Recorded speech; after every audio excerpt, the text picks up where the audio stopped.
During this training video, I'll be demonstrating an open source application by the name of CamStudio that can be used to create training videos.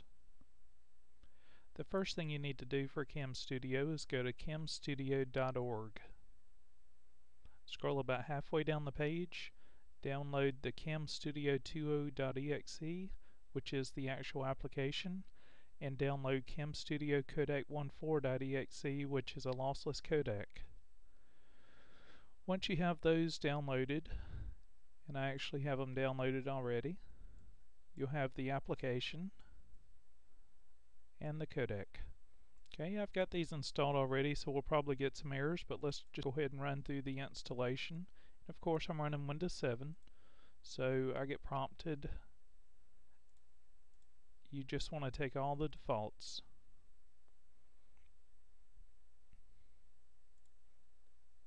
Okay, once the application is installed, we're not going to restart, and that's probably because some files were in use since I have it installed already.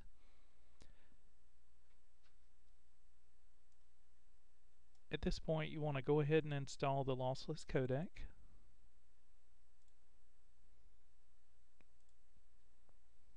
Once again, you just want to take all the defaults.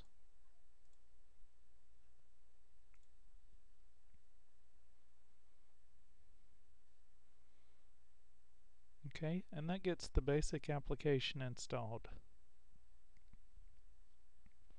There's a couple of additional codecs that I've installed that you may want to install.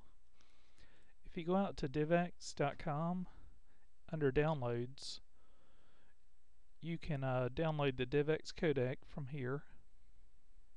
And then also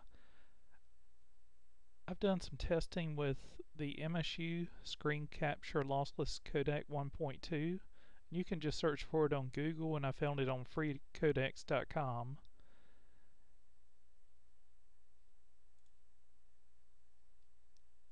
And if you click here to download it, it'll take you to a page where you can actually download that codec.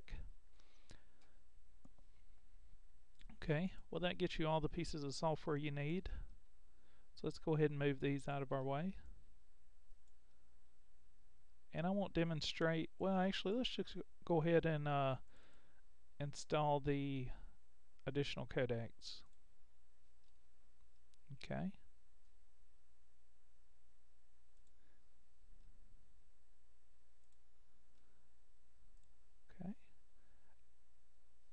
So that gets you the MSU Screen Capture codec, and DivX is one of the main ones that I want to show you.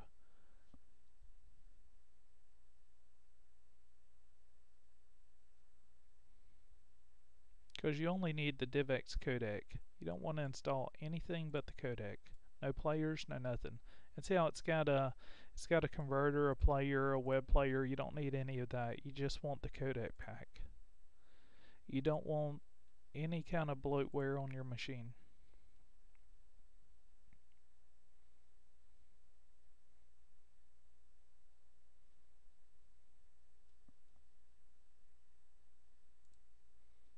Okay, the DivX codec finally finished. So let's go ahead and move it out of our way. You end up with a CamStudio shortcut on your desktop, and I believe this is where we'll receive some error messages because I have the program running already. Okay, this is what the program is going to look like. And let's go through the settings that I change. I choose a region. You may want to choose full screen or even fixed region, but this is more of a personal preference. Under options, under video options, currently this is set to the MSU Screen Capture Lossless Codec 1.2, but I actually prefer the FFD Show video codec. The quality is on 60. The set keyframes every 30 frames. Capture frames every 100 milliseconds. Playback rate of 10 frames a second.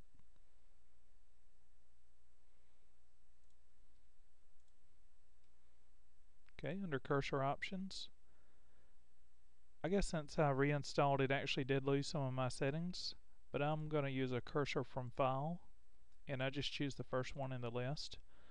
And I've found that this gives you a normal arrow cursor the entire time you're recording, where if you use the actual cursor you can end up with an hourglass or the scrolling circle that you get in Windows Vista or Windows 7. So for one type of cursor throughout the videos, it's preferable to use a cursor from File. I also prefer to highlight the cursor so the user can follow where your cursor is moving to.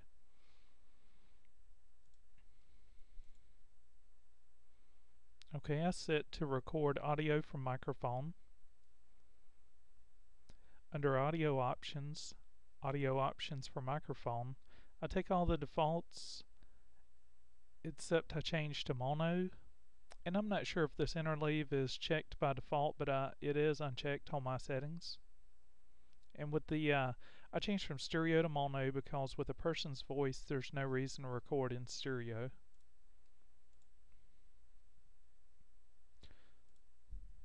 I think these are the defaults for audio and video synchronization.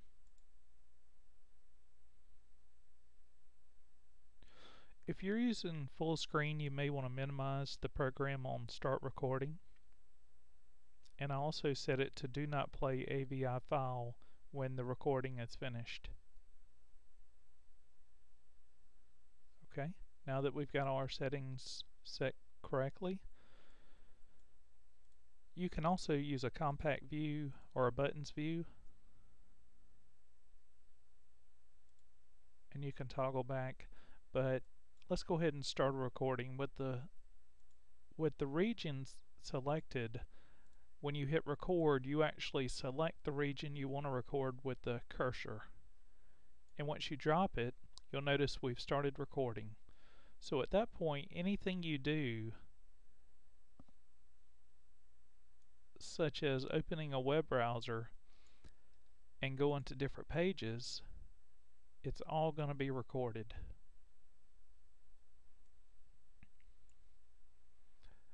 You can click on this button to pause your recording, go back to the recording button to continue. You stop it with this button, and at the point that you stop it, it's going to ask you for a file name, and we'll just call this one test. When you save it, if it's a large video, it may take a couple minutes for it to compress the audio. And it creates an AVI file, so you want to be very careful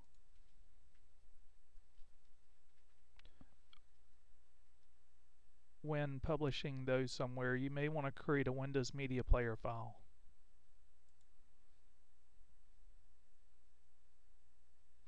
And for the most part, that's it. That's all there is to it. There's not a whole lot to it. In a future video, I'll cover Virtual Dub, which is a video editing program, and also the conversion process to a Windows Media Player file, which will get it into a streamable format for streaming it across the internet. But that completes this video.